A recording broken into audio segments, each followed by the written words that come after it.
Every day, you and I get bombarded with negative news. And just like our bodies becomes what we eat, our minds become the information that we consume.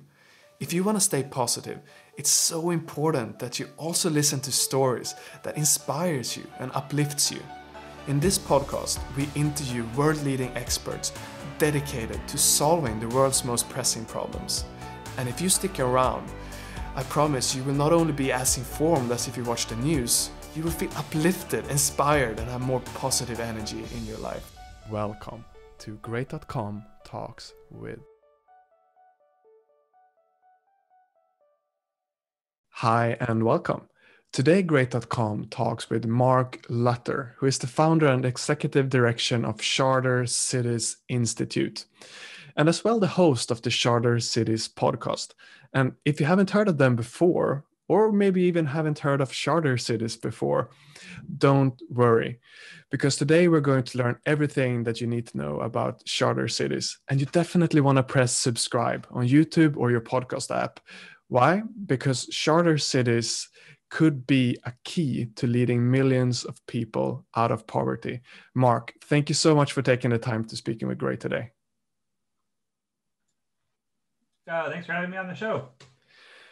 Thank you so much for being here. Now, what is a charter city? Let's start there, because I was not familiar with the term when I started doing research. Sure. So a charter city is a new city with better laws. And if we think about, there's some cities today that can be thought of as very similar to charter cities on a number of dimensions. So Singapore, for example, is a city-state. Hong Kong, well, till recently, was a city that first operated under British common law, but had a lot of self-governance. And then it was part of China, but it was one country, two systems. So it was a system that was separate from the rest of China, though unfortunately that is changing today. There was also Shenzhen, which was a special economic zone that had a lot of autonomy, local autonomy to decide how to govern themselves. Dubai is another example. And so what these cities had in common is a lot of local authority over decision-making. And this allowed them to respond more quickly to the needs of residents, to the needs of investors, to grow rapidly from desert or from fishing villages to become world-class cities in just 2 or 3 generations. And so the idea of a charter city is that the primary determinant of long-term economic outcomes is governance. If you have a good government, you will tend to do relatively well. If you have a bad government, you will tend to do relatively poorly. Unfortunately, it can be very difficult to change the government on a national level. However, a charter city, because it is on a local level, allows for much more flexibility than otherwise might be politically possible.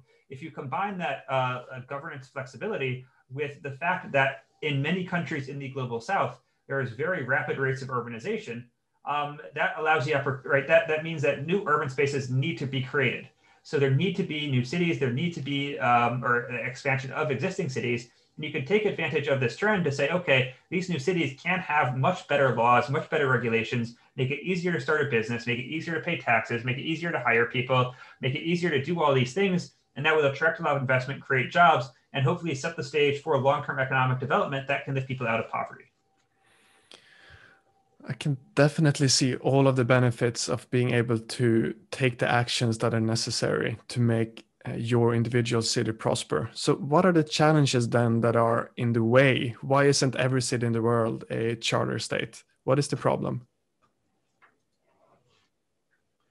Sure. So value to having a single homogeneous legal system at a country level. So part of the reason the United States, for example, has been successful is because we have a very large internal market. The EU was created in part to create a large internal market. And so there are trade-offs. If you have more local governance, then the feedback loop between the government and the locals and the residents tends to be a little bit quicker.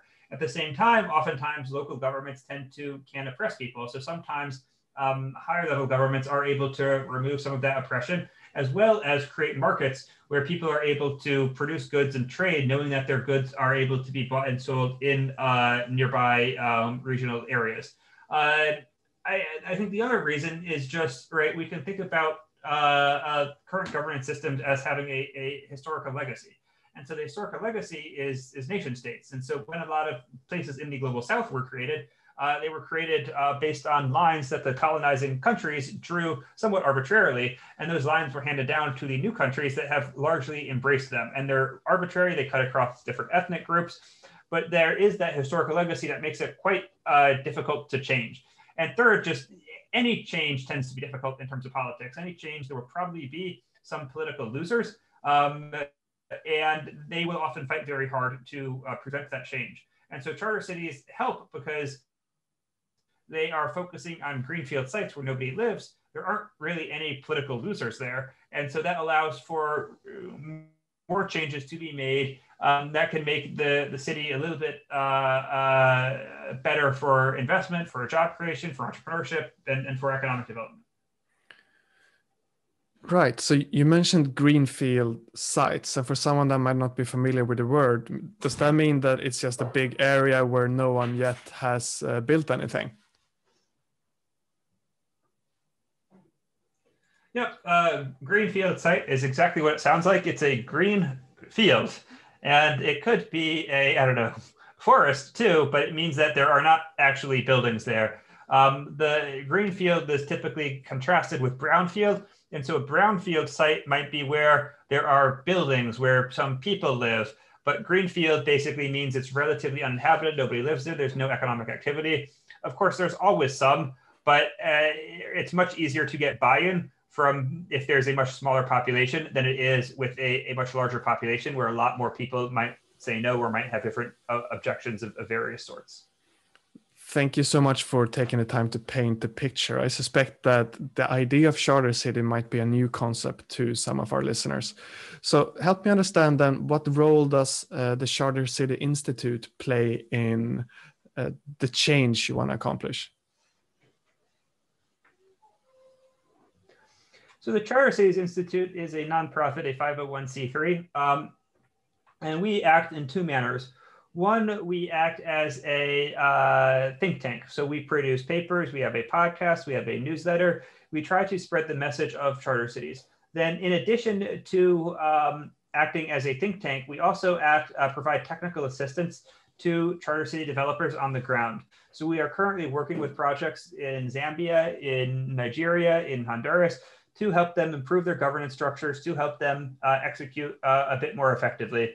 And our goal is really to create this ecosystem to share best practices amongst different developers, and by doing so, to help accelerate the development of charter cities worldwide.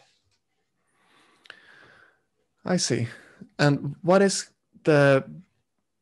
except for being a think tank and providing ideas, what are kind of the next projects that you're working on right now for someone that might be wanting to stay in the loop of what you guys are doing? Sure. So we're working with a handful of projects in different countries. We are working with Umkwashi. It's a new city development in Zambia being built for 100,000 residents. We are working with Enyimba Economic City, a new city project in Nigeria, as well as Talent City, another project in Nigeria. We worked a little bit with Sila and Morazan, a project in Honduras. Then if you're following the Charter Cities Institute, we have a handful of publications that are coming out in the near future. And those include a governance handbook, which is a step-by-step guide to creating a new governance structure from scratch. Planning guidelines to help people think about urban planning in charter cities. And we are going to plan a conference for 2022 to bring charter cities advocates together. And so if you're a student or if you're interested in charter cities, this is a very young space. So it's possible to have an impact very quickly. So if you want something new that's exciting to get involved in, that has a lot of growth potential, I'd recommend thinking and talking about charter cities. Yeah, I'm getting excited now. And for anyone that is interested in charter cities making an impact, or even just a SimCity enthusiast, like, I'm curious, how do you build then a city from scratch? Like,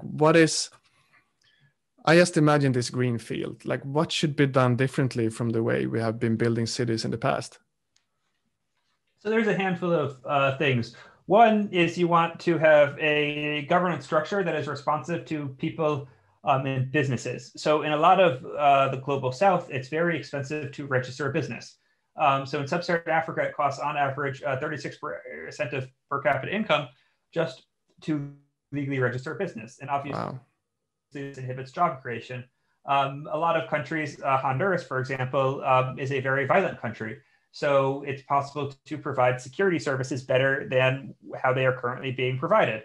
A lot of people in Honduras, they might go to work and they work in an industrial park or they work in a business park. And in that park, it's very safe. They're able to take out their phone, they're able to talk to friends, etc. They go home and they're afraid to leave their houses. Why? Because the houses, there is no security. The police aren't doing a very good job. And so because the violence rates are so high, they're much more safe at work than at home. So how can we create an environment where they have similar levels of safety, both at work and at home? And so it depends on the level of country, but but there are, I think, a lot of ways to improve the provision of governance services. Then in addition to that, there is the challenge of how do you get people to live there? Even if you have the best government in the world, if it's in Antarctica, nobody will want to live there.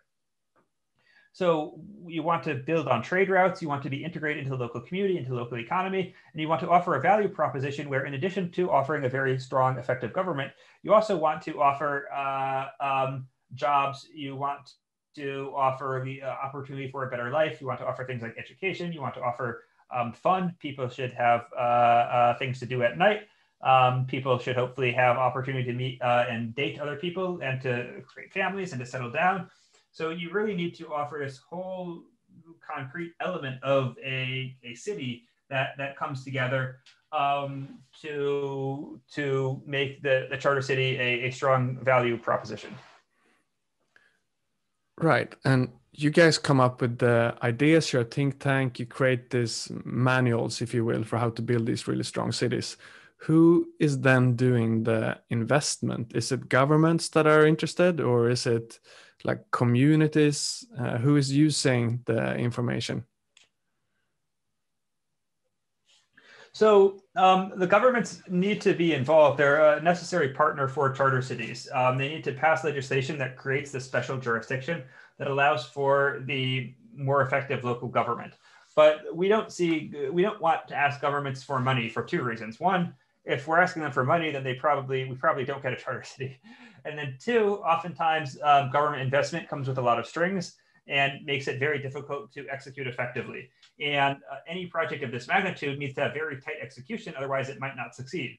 And so we typically prefer to work with private projects led by private sector developments. And these have been financed, we've seen them financed in a variety of ways. Some do pre-sales on lots. So they say, all right, you can buy this plot, and then you use the revenue from the plot sales to invest in the city infrastructure. Other projects have raised money through, have used revenue from existing businesses to invest in the city and to build the city. Others have gone to international financial institutions, such as the African Development Bank or the IFC, and these large investment banks to raise the money to build. There is no standard model for how charter cities are being invested in and being built these days. I appreciate this opportunity to pick your brain. I feel like I'm learning a lot, and I'm having more and more curiosity opening up as we speak. And I'm wondering, is this charter cities, is it mainly for countries where you want to alleviate poverty, or do you see this in the future as something where we could have a lot of charter cities in all parts of the world? So we view this primarily as a way to alleviate poverty. In the global south, there's rapidly urbanizing populations, so there is a demand for new urban spaces. Most high-income countries have below replacement level births. So there is not in fact, urban areas are getting hollowed out instead of there being a demand for new urban areas. And so hopefully, right, like the birth rates improve, hopefully there are more immigrants, and that will create demand for new cities, and then some more cities can be built. But right now, I don't think there is a demand for really new major urban spaces in most high-income countries. Additionally, most high-income countries are relatively well governed. They're not, right, while there are improvements, the improvements aren't huge. So if we think about a lot of countries, let's say Central America, if a Honduran moves to the US, their income increases by about a factor of 10. Per capita income in Honduras is $2,400. My guess is that per capita income of Hondurans who migrate to the US could be around $24,000. So that's a huge difference. And we can imagine if we create a good city, a charter city in Honduras with very good laws and regulations, maybe it's not a factor of 10, maybe it increases by a factor of 5. So that's a huge difference. If we're thinking about a high income country where laws and regulations are already relatively good, income might increase by 10%, 20%, which is substantial, but it's not 5x, it's not 10x. And so, but given the costs associated with the infrastructure to build an entire new city, it's not clear that a relatively small change in incomes will justify all of that expense. Right. So which would you say is the best example of a successful charter city so far?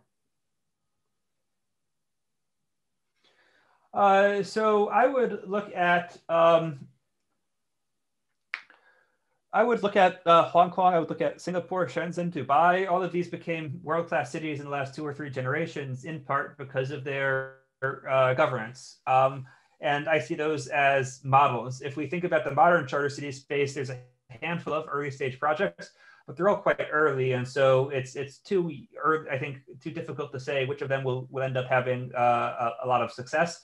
And we need to, right, charter cities are decades long projects. So we need to be patient and see how they can execute over an extended period of time. Got it. And imagine now that someone listening to this sees these great examples of the success that can be accomplished by charter cities, and they want to do something to support your cause or charter cities in general. What can they do to help out? They can always donate. Donations are tax deductible. In addition to that, you can check out our website, chartercitiesinstitute.org. We have a Twitter account, cci.city. We have a Facebook account.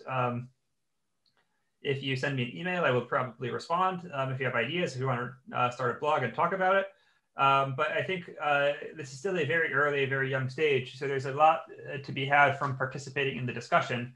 And we love when smart, talented people get involved. So if there's questions you have, let me know, and follow us on Twitter and Facebook, and let's build something cool.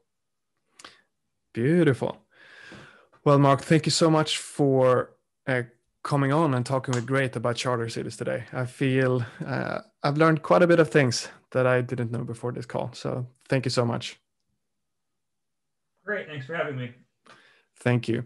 And for you listening, if you enjoyed this conversation, if you learned something new, please consider subscribing on YouTube or in your podcast app. That will help us reach more people so that more and more people can hear these kind of conversations and make a positive impact. Thank you so much for listening, and we see you in the next episode.